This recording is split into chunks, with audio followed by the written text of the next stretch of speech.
he's a great player. I think he's a great guy, and I think that she's a terrific person. So I wish them a lot of luck. I know some of you think this is the biggest story in the galaxy, but believe it or not, we found 26 minutes of other important news to share with you in what has been a violent week in Kansas City, from a mass shooting downtown. Man, it was like at least minimum 150 gunshots, if not more. To another cop killed on the line of duty in KCK. Has the redistricting bug now spread to Kansas? And how many data centers do we need? 2 new mega centers on the way on both sides of state line, and with them lots of unanswered questions. It's going to take a lot more water. It's going to take a lot more electricity. There are a lot of unknowns at this point. And calling out the Missouri National Guard, not in Washington, but to help ICE. Those stories and the rest of the week's news straight ahead. Week in Review is made possible through the generous support of Dave and Jamie Cummings, Bob and Marlise Gorley, the Courtney S. Turner Charitable Trust, John H. Mize, and Bank of America N.A. co-trustees. The Francis Family Foundation through the discretionary fund of David and Janice Francis. And by viewers like you. Thank you.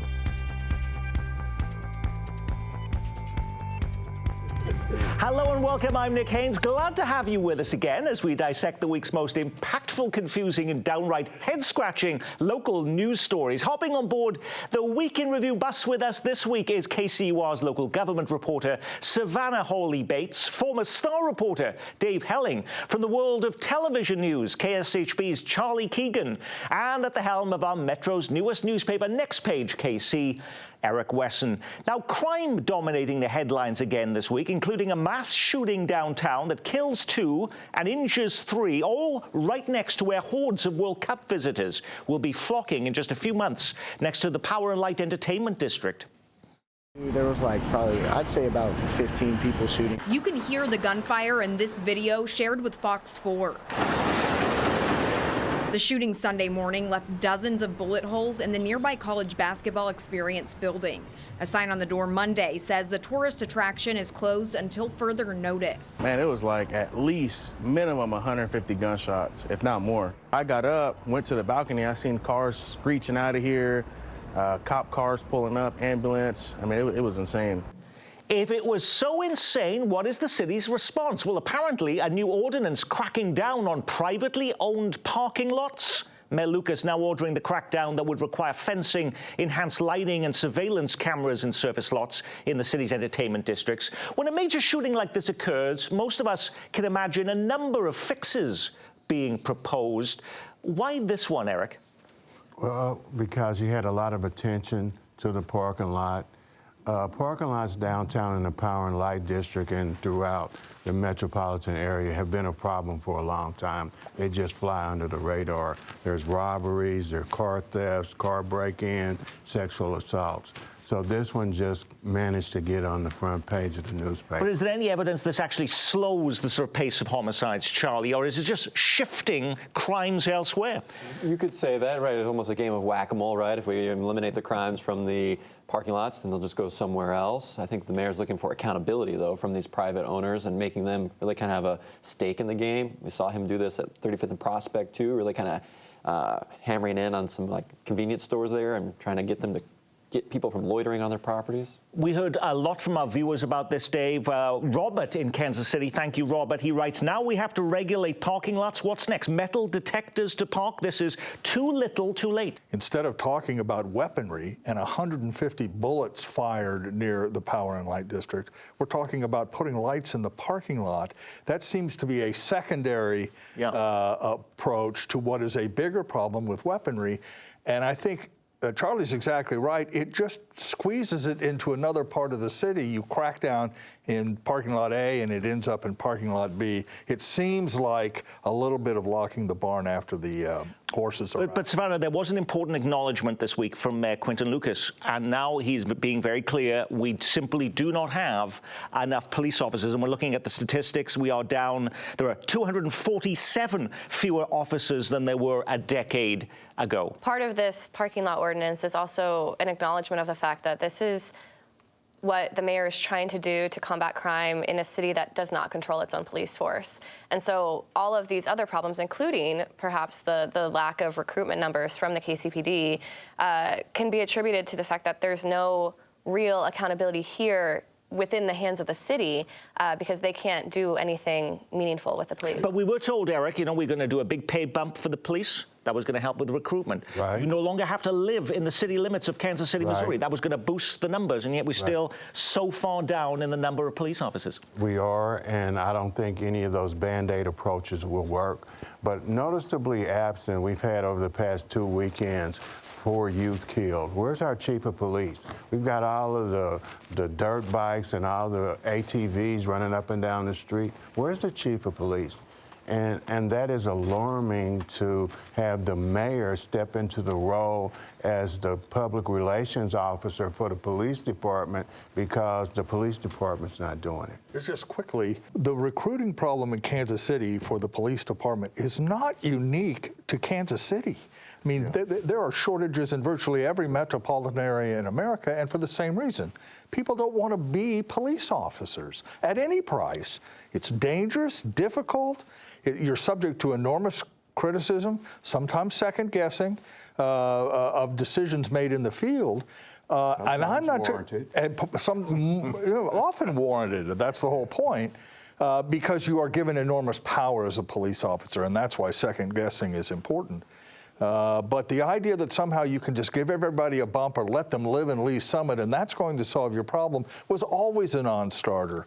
We spend 25% of every dollar collected in Kansas City on the police department, and it still doesn't appear to be enough. But even if you doubled officer pay, would local police departments still struggle to recruit in a climate in which police are roundly criticized and abused? Events in Kansas City, Kansas this week put many of those concerns in stark relief as a second law enforcement officer is killed on the job in the last month. 26-year-old Hunter Simonsik was hit and killed by a fleeing suspect in a stolen car. Didn't notice, Charlie, in the reporting on this, the man charged in the officer's death had 14 arrests on his record, including multiple instances of fleeing police and reckless driving, the very incident that caused this death. Right. You see the kind of criminal history, and it's easy to say, man, this guy should have been locked up behind bars for years and years and never have been in the position to be able to do this. And we've been learning even more recently that there's been some changes to bail bond systems in Kansas where he was, failed to appear in some of these cases and still was out on bond.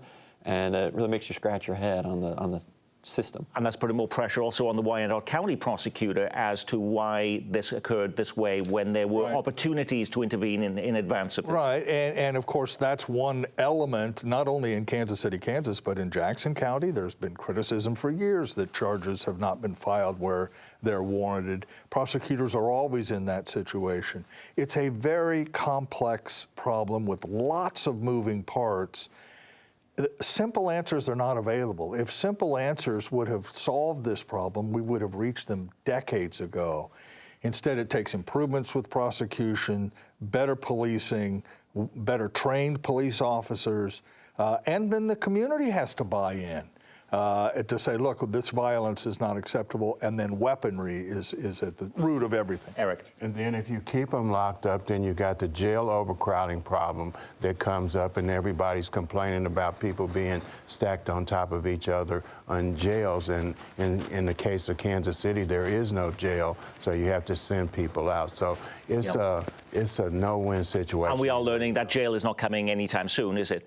No, yeah, the city is working on building that permanent jail, but that takes years. It hasn't approved a study to look into a temporary jail as well, but it doesn't look like that's coming anytime soon either. Again, quickly, Nick, I saw some members of the council suggesting that the lack of a city jail contributed to this problem with the parking lot. That's just ridiculous. I mean, it's just, the city jail has for decades been a place to put people who don't cut their grass. I mean, it's not where you put violent people. Those people go to the Jackson County Jail or, if convicted, to the Missouri Penitentiary. That's where you need to focus some of the attention, and not so much on the lack of a city facility. Now, we're still waiting to hear from Missouri Governor Mike Kehoe about whether he'll bring back lawmakers for a special session to redraw the state's congressional map. President Trump reportedly wants Missouri to change its political boundaries to squeeze out Kansas City Congressman Emanuel Cleaver, who's a Democrat. But hold the front page.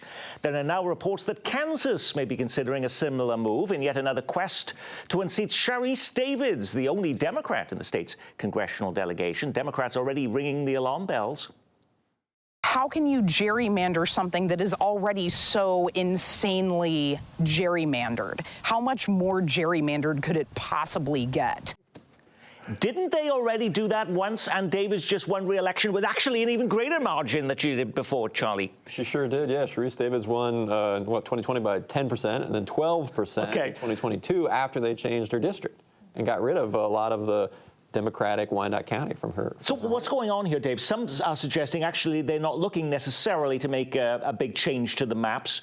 This is about Ty Masterson, who is the Kansas Senate leader, looking in a very crowded primary for governor, which he's running for, to get Trump's endorsement. Yeah, whether that happens or not isn't clear, but there is a political motive to this in Kansas, as there is in Missouri. I mean, the base is clamoring for rigging the maps as much as possible.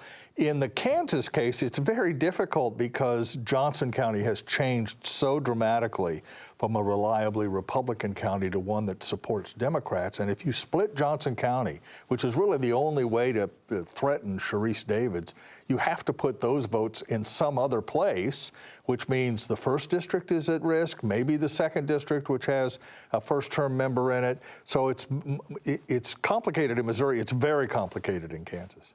Now, President Trump hasn't yet asked the Missouri National Guard to help with his crime crackdown in Washington, D.C., but he has now asked the governor to deploy state guard troops to assist in immigration enforcement.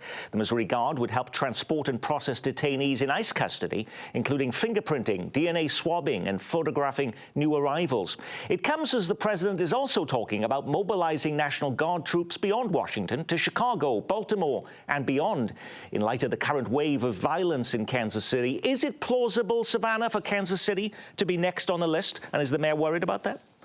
I think it's plausible that the president could try to send it to any major U.S. city that has a crime problem. Kansas City is high on that list. Absolutely. The rights that he has to do so are very different from what he's done in D.C.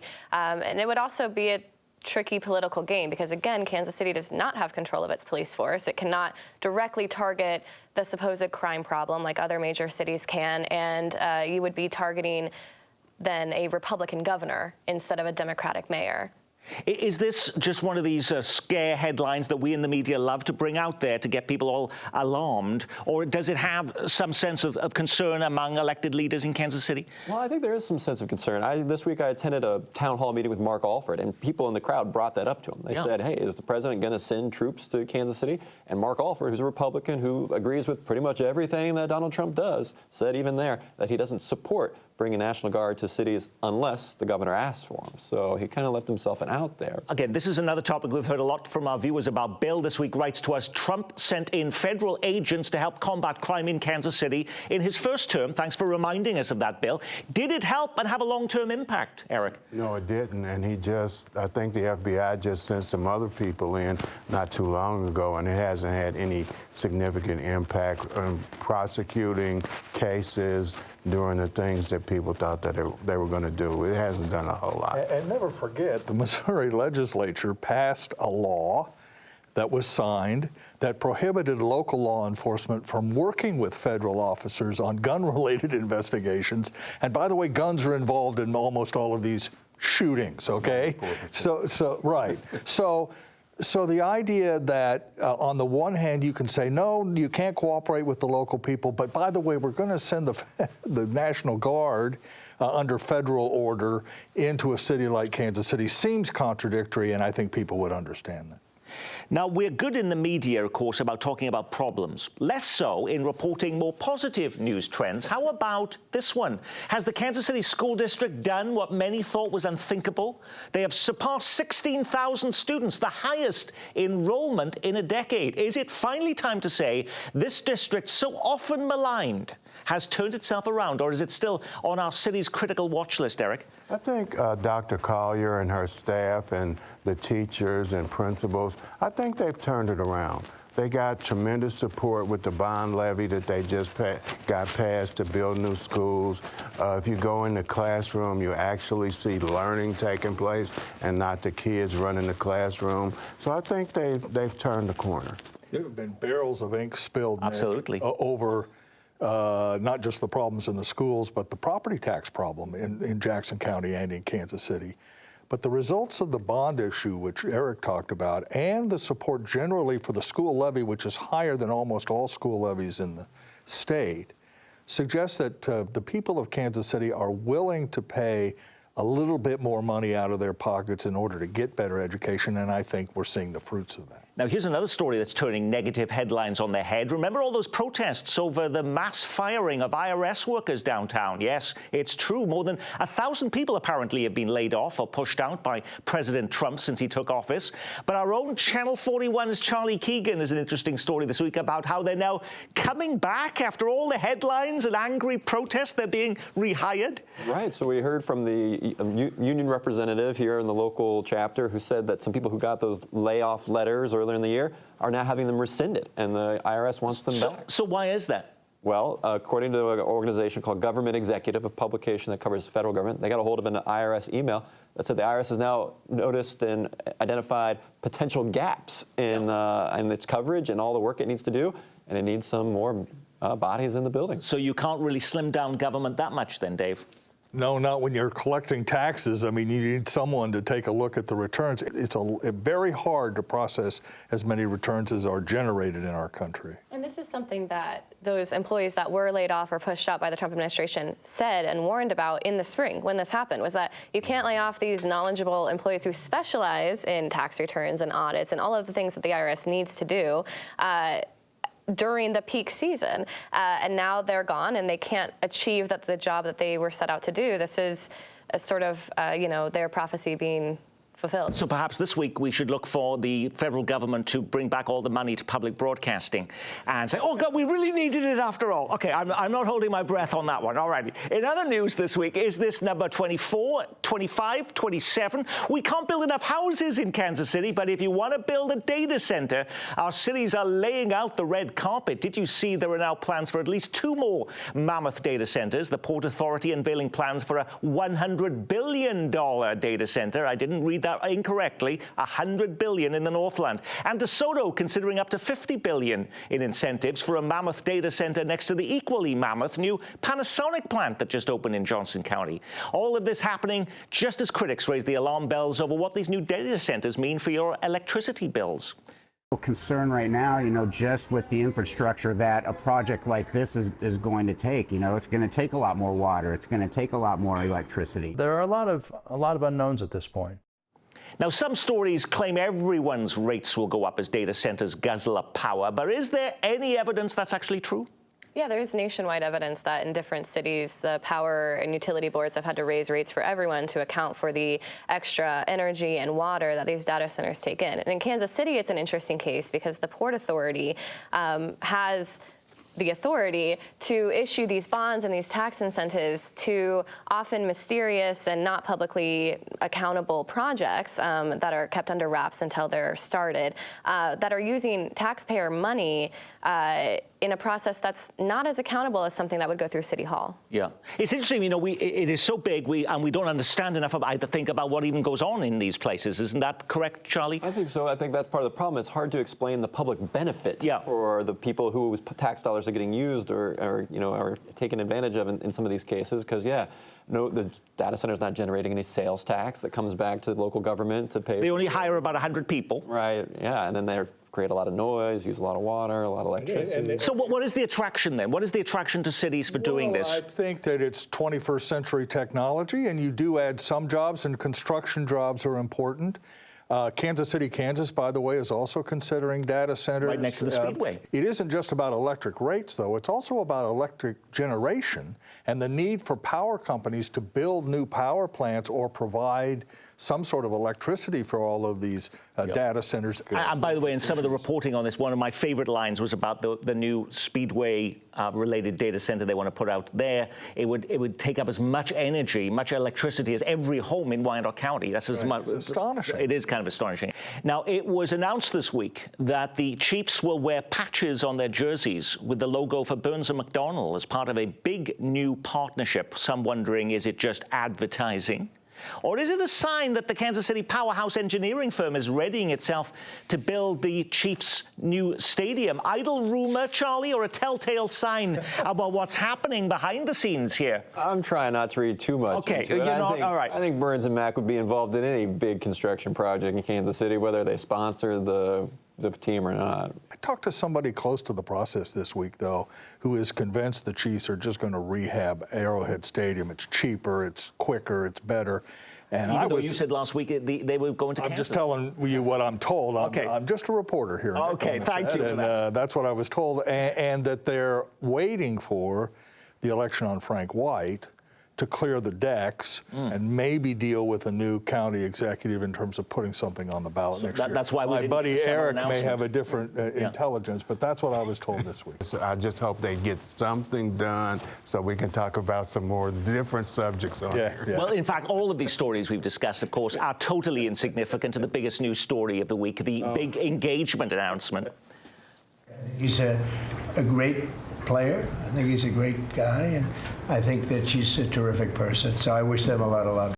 In fact, met Quinton Lucas declaring the wedding between the Chiefs' Travis Kelce and global singing superstar Taylor Swift this week. He says it'll be bigger than the royal wedding between Charles and Diana. Really? That was a global TV audience, Savannah, of 750 million people across 74 countries.